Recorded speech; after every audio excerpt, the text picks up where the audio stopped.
Salut à tous, bienvenue sur France Monde. Donald Trump est en train de s'effondrer en public à cause de sa guerre désastreuse contre l'Iran. Et cette guerre continue de s'aggraver. Le discours de vente sonne, peut être encore bien, mais le produit est déjà en flammes. En même temps, Trump goûte enfin à sa propre médecine pendant que le gouverneur Gavin Newsom le dénonce publiquement et ne lui laisse aucun répit. Newsom publie même des mèmes montrant Vladimir Poutine en train de piéger Donald Trump avec un Big Mac pour illustrer l'idée que Trump s'est laissé enfermer dans cette guerre catastrophique par des figures comme Poutine et Netanyahou, réduit au rang de pion pendant que les États-Unis encaissent les dégâts. Pour un homme qui promettait d'être le joueur, il finit toujours par devenir l'accessoire. Et cela arrive au moment même où les investisseurs parient, maintenant que l'inflation globale aux États-Unis, au cours des 12 prochains mois, dépassera 5%. Newsom publie aussi un mème de J.D. Vance disant « Have you said thank you once ?» Puis il explique à quoi 200 milliards de dollars devraient réellement servir aux États-Unis. Apparemment, dans l'univers Trump, chaque urgence nationale arrive avec une facture de luxe.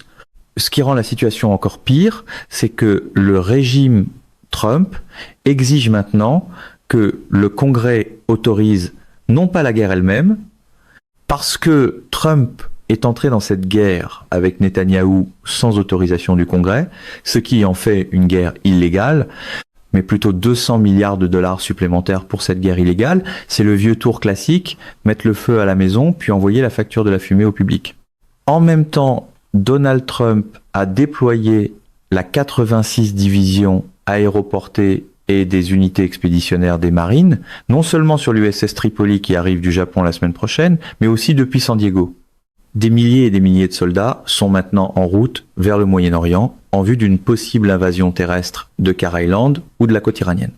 La mise en scène est toujours grandiose, même quand la stratégie ressemble à un plan griffonné sur une serviette. Donc voilà ce que Trump veut, 200 milliards de plus. Et comme Newsom le souligne, ces mêmes 200 milliards de dollars suffiraient à doubler les dépenses annuelles par personne pour l'éducation de la maternelle à la 12e année, à prolonger pendant 7 ans les crédits d'impôt de l'Affordable Care Act, à fournir à jusqu'à 2 millions de personnes les prestations SNAP dont elles ont besoin et à offrir à la classe moyenne une baisse d'impôt de 3 500 $. À la place, cet argent est versé dans une guerre illégale. Les priorités sont claires, moins de manuels scolaires, plus de fumée de scène. C'est exactement pour cela qu'il est important que Newsom le dénonce. C'est une guerre illégale et ce n'est que le début. Plus d'argent sera gaspillé et plus de vies seront perdues. Et pourtant, ceux qui se trompent sur tout continuent de se présenter comme les seuls adultes dans la pièce. Dans son entrevue, Newsom présente cette guerre comme à la fois désastreuse et illégale, en rappelant que 13 soldats américains ont été tués et que 140 ont été mutilés, pendant que Donald Trump publie des extraits sur les jeux vidéo. Ce contraste dit tout. Trump est un imbécile, les points de presse ressemblent de plus en plus à un homme qui diffuse en direct ses propres illusions. L'argument de Newsom, c'est que Trump a détruit les alliances, la vérité, la confiance, les tarifs douaniers et la présidence elle-même à travers la corruption. Trump, aujourd'hui âgé de 80 ans, continue de l'appeler Newscom, avec la maturité d'un intimidateur de 8 ans. C'est le président des États-Unis, un homme qui se déguise en pape et en Superman, qui veut sa photo sur le côté du mont Rushmore, qui écrit en majuscules et qui inonde l'espace public de vidéos générées par intelligence artificielle qui sont réellement troublantes. Même la propagande a maintenant l'air d'avoir été assemblée par une machine qui aurait appris la politique sur un tapis de casino. Et au beau milieu d'une guerre, après la mort de 13 soldats américains et alors que 140 autres ont été mutilés, avec des vies qui pourraient ne jamais s'en remettre, Trump publie des images de jeux vidéo et des images générées par intelligence artificielle. C'est de la folie.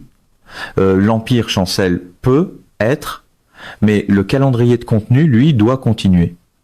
Ce que Newsom décrit réellement, c'est la manière dont Trump a transformé la plus grande fonction en la plus grande arnaque. Cela apparaît dans le capitalisme de copinage et le capitalisme d'État, dans l'entente avec TikTok, dans les milliards qui vont au gouvernement, dans 10% d'Intel qui vont au gouvernement, dans 25% d'AMD, dans Nvidia qui va au gouvernement, dans MP Materials, dans les Golden Share. Dans cette version du patriotisme, chaque drapeau semble venir avec un reçu. Le même schéma traverse tout le régime tarifaire. Ce que les tarifs douaniers semblent avoir en commun, c'est le portefeuille personnel de Donald Trump. Il a réduit les tarifs de 26% au Vietnam après avoir obtenu l'approbation accélérée d'un terrain de golf de 1,5 milliard de dollars dans ce pays. La même logique apparaît dans les tractations autour de Witkoff, Jared Kushner et de la soi-disant paix au Moyen-Orient. Tout cela ressemble à une façon d'obtenir sa part des ententes. La doctrine semble simple, d'abord la politique étrangère, ensuite immédiatement le branding familial. Les 2 milliards de dollars versés à World Liberty Financial en échange de puces informatiques à forte valeur soulèvent des questions de sécurité nationale aux Émirats arabes unis. Les voyages à l'étranger semblent tous suivre le même modèle. On envoie d'abord des émissaires pour sécuriser l'entente commerciale et le portefeuille personnel. Et ensuite seulement on fixe le ton et l'orientation de la politique plus large. Voilà la grande arnaque. Il est remarquable de voir à quel point l'intérêt national n'arrive qu'une fois la brochure privée déjà imprimée. Et cela, c'est avant même d'aborder les 10 milliards de dollars que Trump négocie avec l'IRS, avec lui-même, ou les 230 millions de dollars au Department of Justice. C'est avant même d'en venir à l'avion, non seulement le cadeau de 400 millions de dollars, mais aussi les plus de 900 millions de dollars inscrits dans le Big Beautiful Bill, avec des baisses d'impôts pour les milliardaires, des coupes visant les pauvres et les travailleurs, et 900 millions de dollars pour remettre à niveau son avion. Le sermon sur l'austérité frappe toujours plus fort tous ceux qui ne sont pas assis près des garnitures dorées. C'est une histoire de corruption d'une ampleur que l'histoire américaine moderne n'a jamais connue. Les retombées économiques rendent la destruction générale encore plus difficile à ignorer. La croissance du PIB est en baisse. Le pays fait maintenant face à ce qui ressemble à une récession de l'emploi. Les chiffres du PIB sont sortis à 7%. Les chiffres de l'emploi du mois dernier étaient de moins 92 000. Il y a 145 000 emplois de col bleu de moins qu'il y a un an. Medicaid est amputé. Les bons alimentaires sont amputés. Les milliardaires et les grandes entreprises obtiennent d'importantes baisses d'impôts. Et tout cela arrive alors que l'administration n'en est qu'à la première semaine d'une guerre, qu'elle est incapable de définir, incapable de justifier de façon cohérente et manifestement incapable de terminer.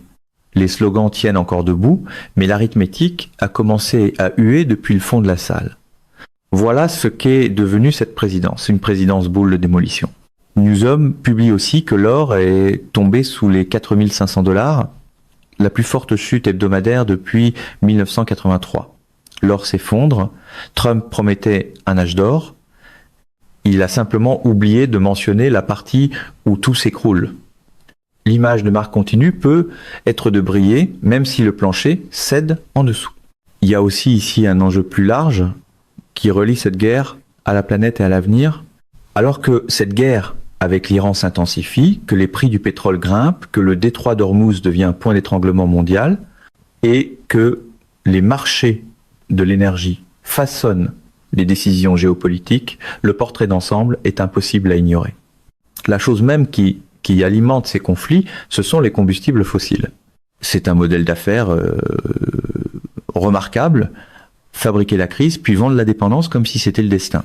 Selon un nouveau rapport relayé par ABC News, les experts disent de plus en plus qu'un virage mondial vers les énergies renouvelables, y compris l'éolien, le solaire et la géothermie, pourrait en fait réduire le risque de guerre. La raison est simple. Contrairement au pétrole, l'énergie renouvelable n'est pas concentrée dans quelques régions pour lesquelles les pays se battent. Elle peut être produite presque partout. Cela compte parce que l'influence de l'Iran dans cette guerre existe en grande partie à cause de son pétrole. Le détroit d'Ormuz compte parce que 20% du pétrole mondial y transite. Cela crée de la vulnérabilité. Cela crée de la tension. Cela crée des incitations à la guerre. Les panneaux solaires et les parcs éoliens ne créent pas le même type de point d'étranglement géopolitique. Un pipeline peut être pris en otage, la lumière du soleil est beaucoup plus difficile à sanctionner.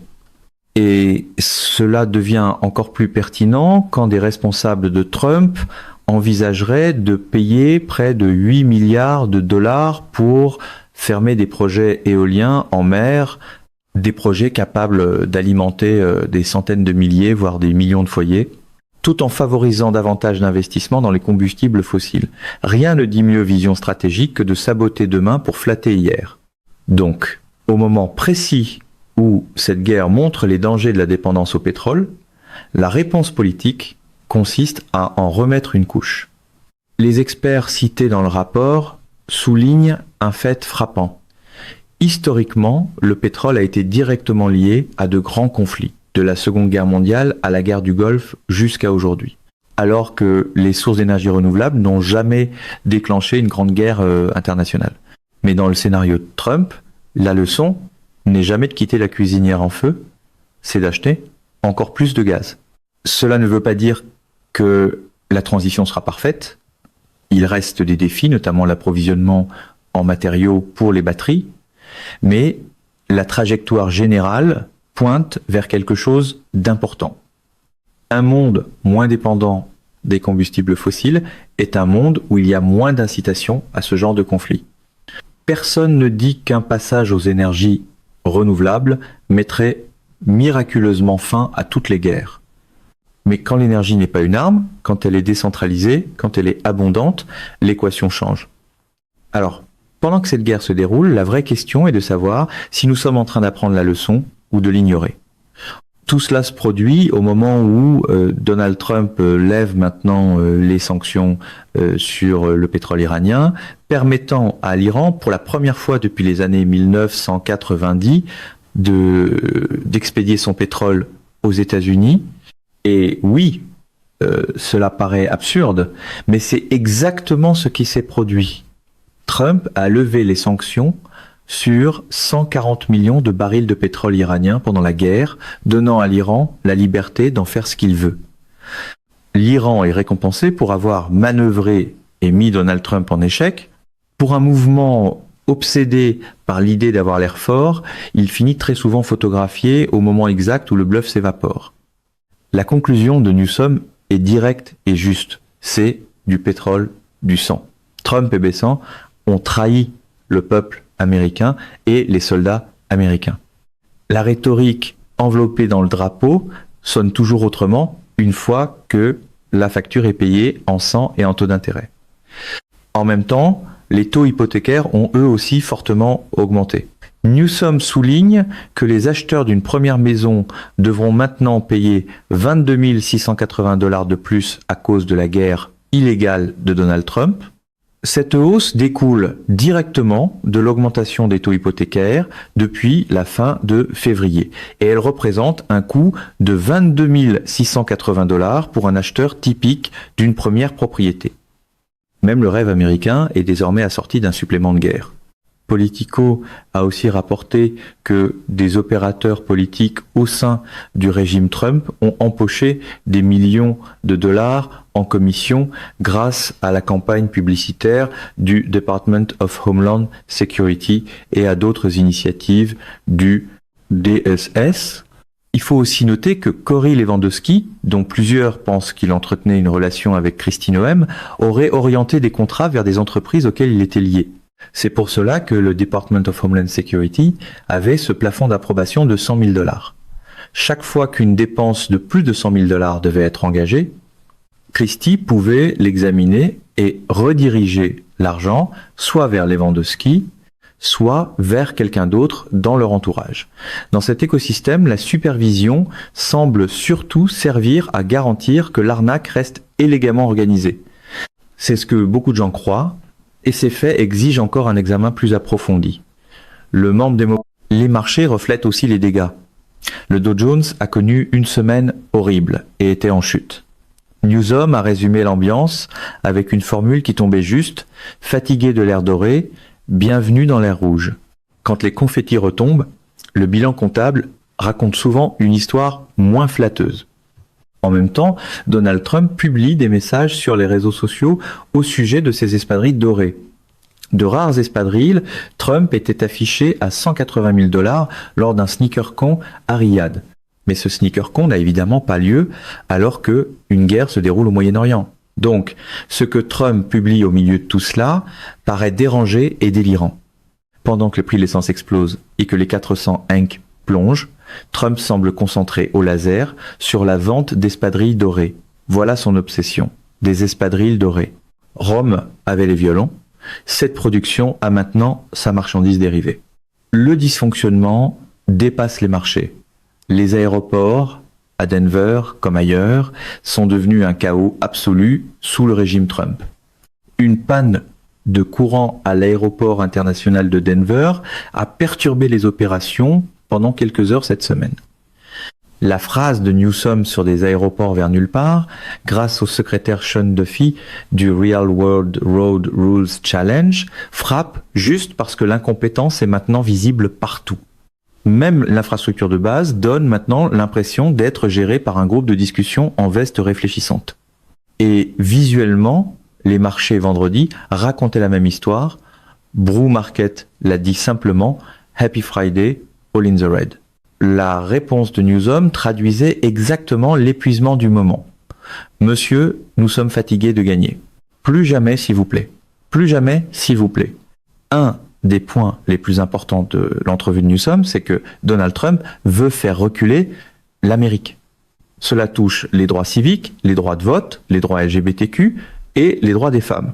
Le danger n'a rien d'abstrait. On a l'impression d'une tentative de ramener le pays en arrière peut être pas seulement vers les années 1960, mais par moments vers les années 1860. La promesse parlait de grandeur nationale. La méthode ressemble de plus en plus à une reconstitution historique avec pouvoir exécutif. Voilà pourquoi l'avertissement est aussi sévère. Le pays peut être perdu et c'est aussi pour cela que la guerre du message compte. La réponse doit être plus agressive et plus claire. Newsom a même ridiculisé Trump avec un mème affirmant que Gavin Newsom avait mis fin à 12 guerres, soit 2 fois plus que Trump, avant de répondre « big if true ». À ce stade, la satire n'a presque plus rien à écrire. Elle n'a qu'à conserver la transcription. Voilà à quoi cela ressemble quand Trump goûte à sa propre médecine. Et la vérité plus large demeure la même, Donald Trump entraîne ce pays dans la mauvaise direction. Cette guerre désastreuse et illégale contre l'Iran doit être dénoncée avec une clarté morale absolue. Et ce qui ressort ici, c'est qu'elle est justement dénoncée avec cette même clarté morale. Mesdames et messieurs, notre émission d'aujourd'hui s'arrête ici. Nous vous invitons à partager votre avis personnel dans la section des commentaires ci-dessous.